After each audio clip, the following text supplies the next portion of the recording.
Miss rebels. As Mississippi's flagship university, we dig deeper, see farther, work harder. We pioneered human organ transplants. We helped prove Einstein's theory of gravitational waves. We are conducting life-changing research that solves the problems of today. We are Ole Miss, transforming lives and the world. Hey, welcome to the POMcast with Stephen Willis. We're going to start in a few minutes, but I want to tell you to hit up our social sites, retweet, share, comment, like, do all of that stuff. It can only help us out and it'll make the show even better. But we're getting ready to give you a lot of good Ole Miss information, and I just thought I would tell you that because the POMcast is starting. Well, it's starting right now. Wait, no, that's a little early. It is starting right about now. All right. Good morning. I hope everybody is doing well on this Friday edition of the POMcast. I'm your host, Stephen Willis, and we have a jam-packed show today. But before we get started, I do want to tell you about Travel and Cruise World. That's 1-800-330-7461, 1-800-330-7461. These guys do a fantastic job. And what I was trying to do is, with this COVID and everything going around, no matter what you think of that, this will provide you a resource for your vacation. So you're coming down to Disney, you're coming down to the beaches, you're doing all of that stuff. And this provides a resource for you to do that. And the best part is the parks pay the groups. You don't have to pay a thing. They can get you the same price you can online, but you can have a resource to find out what everybody is doing at this time. So 1-800-330-7461, travelandcruiseworld.com. Give them a call. Also want to tell you about bookatailgate.com. Again, that is bookatailgate.com. It is the premier tailgate company in Oxford, Mississippi for Ole Miss games.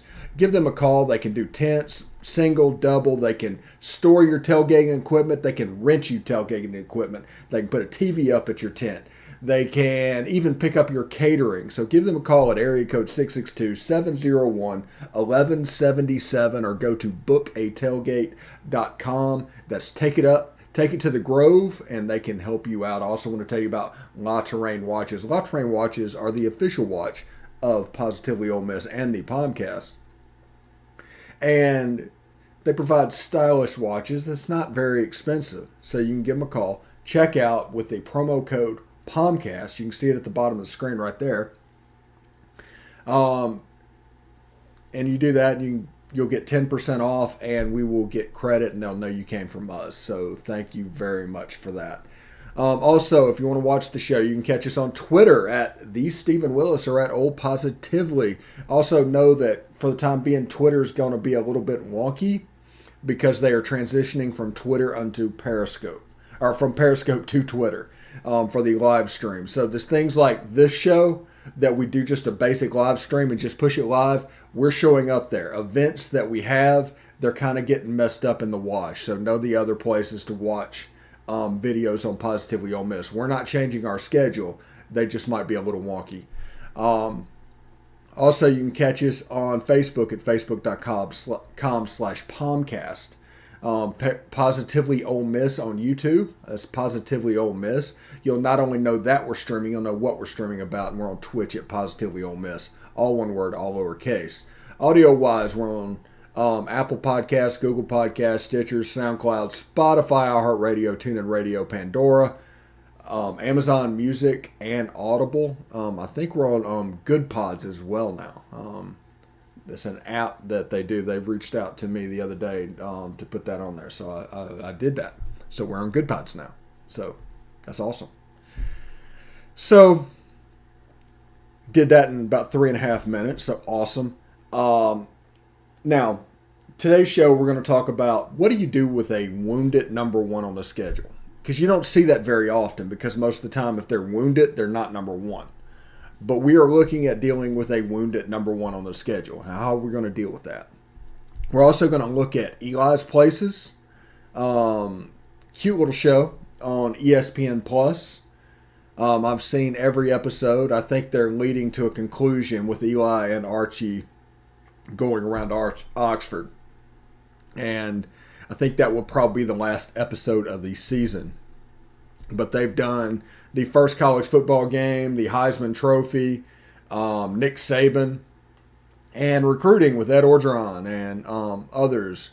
I think Eli even pretended to sell cigarettes at Yale in recruiting. So there's that. So let's see. That looks a little soft, doesn't it?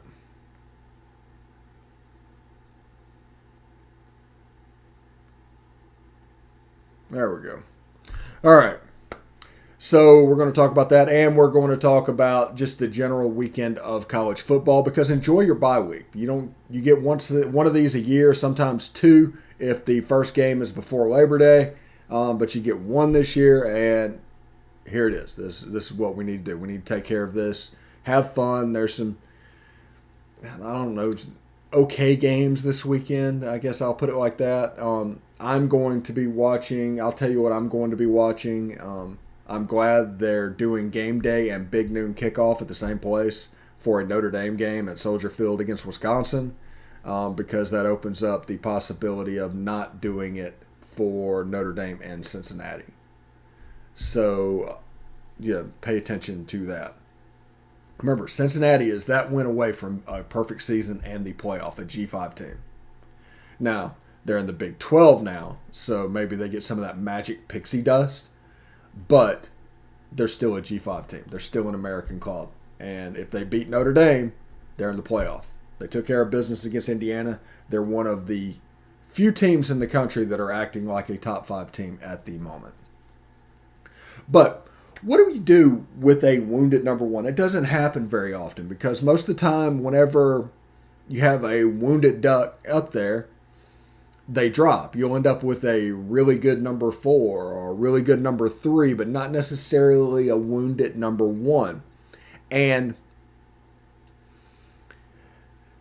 that kind of concerns me. That, if you heard Talking Ball last night with Bill Flowers, another thing that concerns us is the use of Bryce Young is probably going to expand. Now, Bill O'Brien uses Bryce Young the same way he used Deshaun Watson at Houston. That's fine. But there's not much running involved in that offense. It's more of a pocket present type thing than a true running, a true dual threat. And that's fine. But I do think there's a chance that Alabama is going to start running the quarterback more. I'm not saying it's going to look like Jalen Hurts. It may not even look like Tua Tagovailoa. But I think they're going to start using his legs. Now, the problem with that is he has such a slight build. You worry about him running and getting hurt, because that would increase the risk. And that is possible. But you have Miami, where you beat Miami and you thought that was a good win, and then you look back on it and it's like, well, that's probably not a good win. Miami leads the nation in missed tackles, by the way, by a bunch. This probably could be the swan song of Manny Diaz. And then you have the Mercer game, to where you only have 375 or 380 or whatever yards of offense. Fine. You have Florida, which nearly comes up and gets you. They nearly get you. Now, Alabama's good. There's 4 and 5 stars all over the field. Okay? Understand that whenever I'm talking about Alabama. Whenever I'm comparing Alabama to the 2020 Alabama, to 2019 Alabama, to 2018 Alabama. This is the standard they have set. This isn't any type of a fan thing or anything like that. This is the standard they have set. Now, other college football things, Georgia gets compared to Alabama. And many times in the same year. Oklahoma gets compared to Alabama. This is the standard that they have set. This is what they have built over 15 years. Alabama gets compared to past Alabama. Everybody else gets compared to this year's Alabama. So you end up with a situation where people start talking about how much they're struggling. And the reason is 2019 and 2020 Alabama had just weapons all over the field. some of the best teams that we've ever seen. If it wasn't for that 2019 Joe Burrow team, they would have won 2 back-to-back national championships. If it wasn't for Tua's injury, I mean. And, that is fine. This Alabama is not 2020, 2019, or 2018 Alabama. Period. Now, whenever you say that, that is not denigrating Alabama. That is not putting. They could be that and the best team in the country right now. There's nuance in this.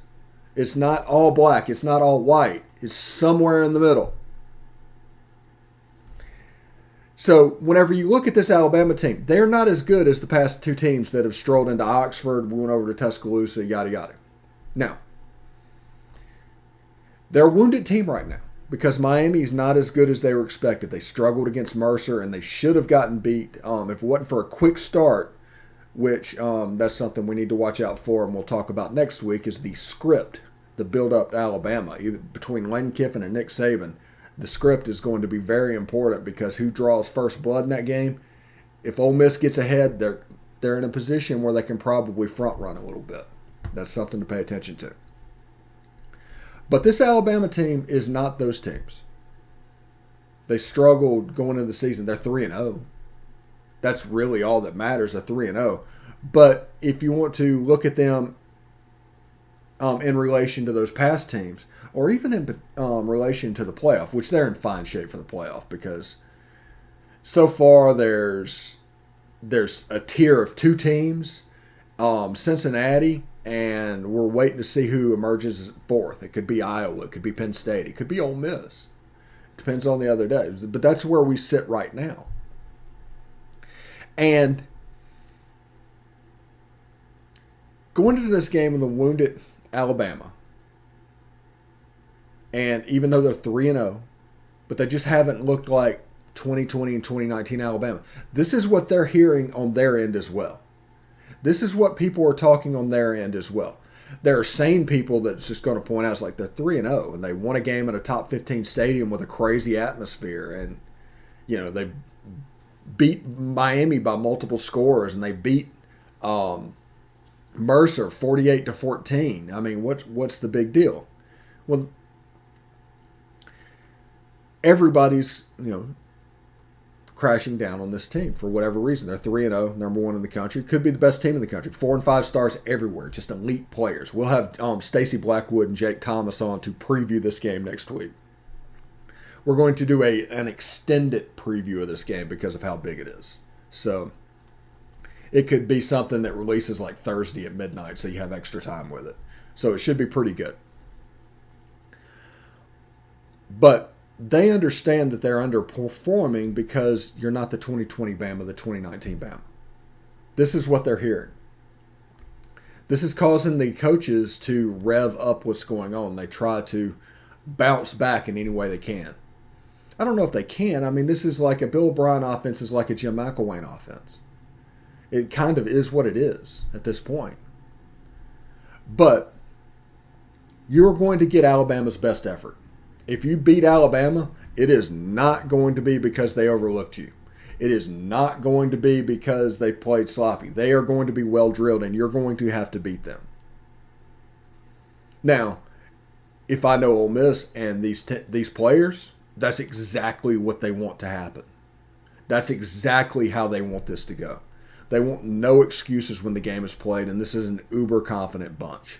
I think I said yesterday or the day before, this is probably the biggest game since 2015 Alabama. Maybe back to 2003 LSU. One of those 2 games. And you have to treat the moment with respect. Don't need to be too up. You don't need to be too down. You get teams that do all this, and that's a problem. Ole Miss right now, they're the toast of college football. Hadn't even played Alabama. And there's a chance that Ole Miss goes over to Tuscaloosa and gets absolutely boat raced. Those players on the field, if they get going, yeah, that's possible. I don't think it's going to happen, but that's possible. So enjoy the situation you have now. Realize that you have a wounded Alabama that is going to give you the absolute best that they have. They are going to be up for this game in ways that they used to get up for LSU. The big winner out of this whole scenario of Ole Miss being up is probably Texas A&M. Can Alabama be up twice in a row? It's a game where if Ole Miss wins this game, they've got Arkansas next week. They've got a turnaround. I'm telling you, the SEC West, after October 9th, we will know exactly what to think about the SEC West. Because Ole Miss plays Alabama, then they play Arkansas. Alabama plays Ole Miss, and then Texas A&M. And let's see, Arkansas plays Texas A&M this week. I think they have Auburn, and then they have Ole Miss. Those are probably the three best teams, with a fourth with Auburn. So, we are going to take a short break in a minute, as soon as I set it up, because I always forget to set this up. And while we're talking and what's going on, I will show you this.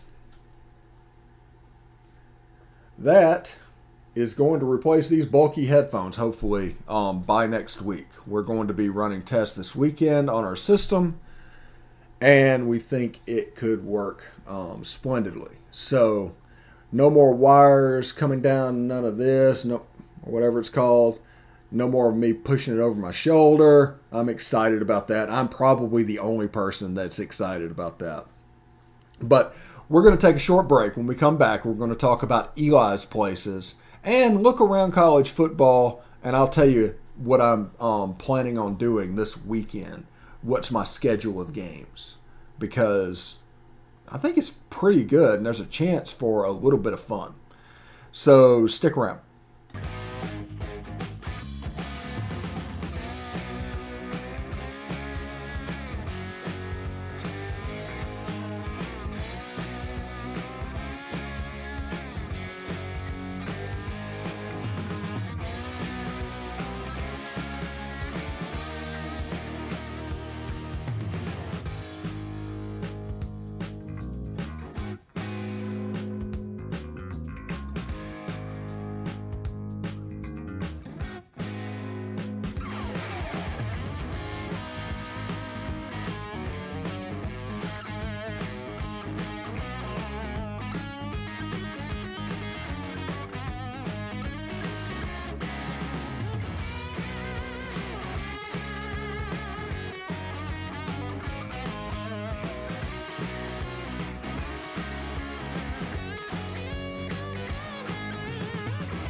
All right, welcome back to the POMcast. In the first segment, we talked about what to think of a wounded number one playing Ole Miss next weekend. They've got Southern Miss to get through this weekend. If that game goes poorly for Alabama, you're dealing with the rarity of 3 straight underwhelming performances by Nick Saban coach club. That's something that they're looking at. It's a 45.5 point line. I don't expect Alabama to cover that. They scored 48 points against Mercer, gave up 14. Ty Keys is starting for Southern Mississippi. For those that don't know, he won four straight state titles at Taylorsville. He's a good quarterback, and he has a little bit of moxie and a little bit of let's make this work out. And so, 52-7 will not cover. That's a Southern Mississippi point spread win. So I just can't get over that. All right. Also, want to ask everybody to evangelize what we're doing. Like, share us. Go over to Positively Ole Miss and watch a video on YouTube. That'll help us reach partner status. We do not have a captive audience here, like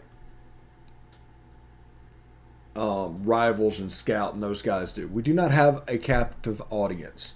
We have to go through and build it organically, completely organically. And we're doing that slowly. This is a slow build. I mean, we're experiencing massive growth, but it's still not where we want to be. So go through and just watch a video. Just check one every day. You can put it on mute, just play it in the background. And once we hit a certain number, we can become what is called a YouTube partner. And a YouTube partner is going to open us up to a good number of things that we can't do right now. So if we can get that, it'll be all because of you. Again, tell your friends, invite them to the Facebook group. We always put the videos in there. Invite them to the Facebook group, evangelize, like, share. Give us a like on YouTube as well. That'll help us with the YouTube algorithm. Things like that. Just evangelize us and please try and do stuff to help us out. So that'll help us out greatly. Thanks, Guy. I know, buddy. I do appreciate that. And the numbers in our Facebook group are shooting up because of what you did. Thank you very much. So I want to talk a little bit about Eli's Places. Now, everybody watched Peyton's Places. They did 2 seasons of it, and it's an NFL history show. So it goes through and finds a point of history or a subject of history and just kind of digs into it. It's a really good idea for a show. So much so that it's branched out to other sports. Now, like there's Abby's Places that handles soccer, and there's Eli's Places that does college football. And so far, they've done a show on the first game of college football. It was pretty good. Jon Stewart was his guest there. And they've done the Heisman Trophy. Larry Fitzgerald was his guest because, for those that don't know, Eli and Larry Fitzgerald finished 2 and 3 in the 2003 Heisman Trophy selection, which is absolutely weird behind Jason White, and who knows what Jason White is doing these days. I'm sure he's a nice guy, but, seriously. And they did one with Nick Saban where you kind of talk about the dynasty and what's going on, and they do a little, fun things about it. And this past week was recruiting, which they got Ed Orgeron. They had a built-in connection with Ed Orgeron. He's from Louisiana, but he also coached at Ole Miss. So, he was the coach right after cut at Ole Miss. So I'm sure there were some conversations had between him and Eli while he was here. So that built that up. Now, I'm thinking this is building up to a last episode thing where Archie and Eli are just hanging out around Oxford, and they're going and do what they have to do. That's completely expected. They're doing really cool things about it. If you don't have ESPN Plus, I recommend getting ESPN Plus. I think it's $6.99 a month. As far as a subscription service, it's absolutely worth it because shows like this, all the 30 for 30s are on there. You get your money's worth because those 30 for 30s and Eli's Places and Peyton's Places and things like that allows you to learn something that you thought you knew all about, but you learn something a little bit slightly different.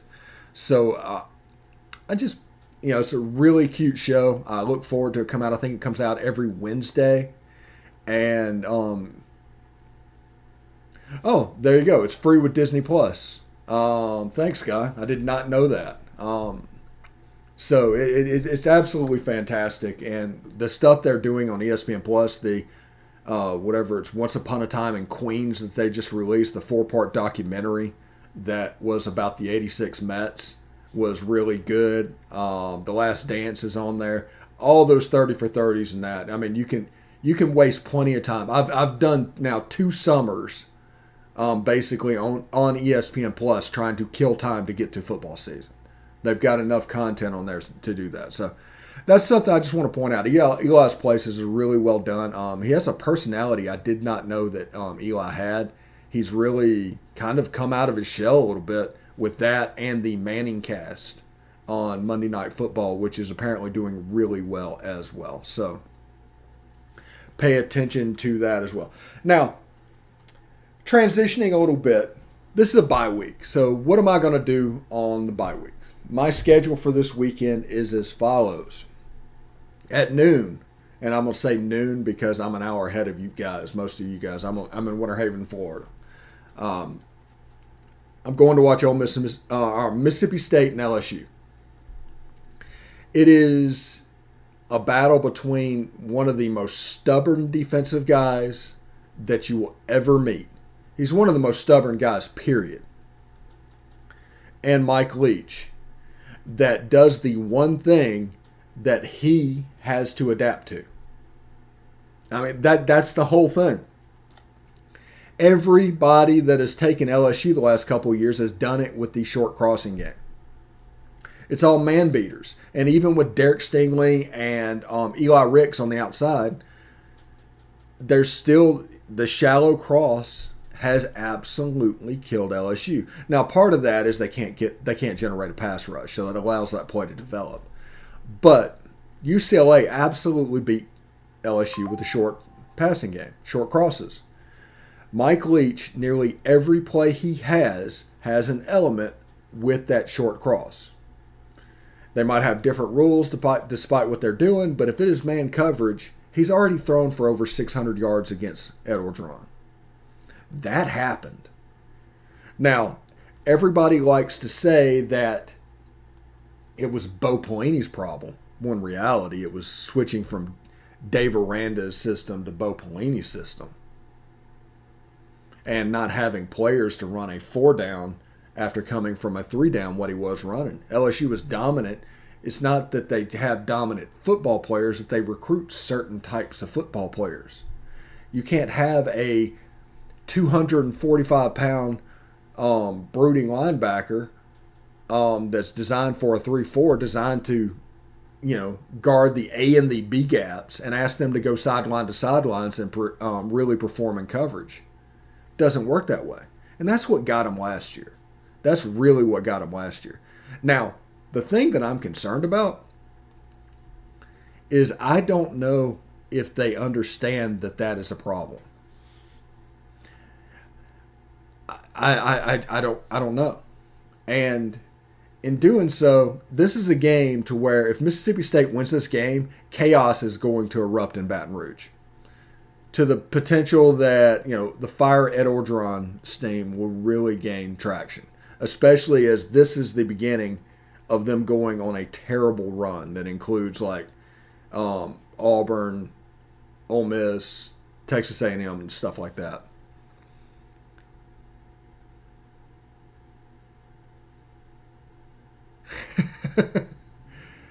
Hey, I hear you. But what I am interested in is somebody that worked for Ed Orgeron and knows how that defense works, guy.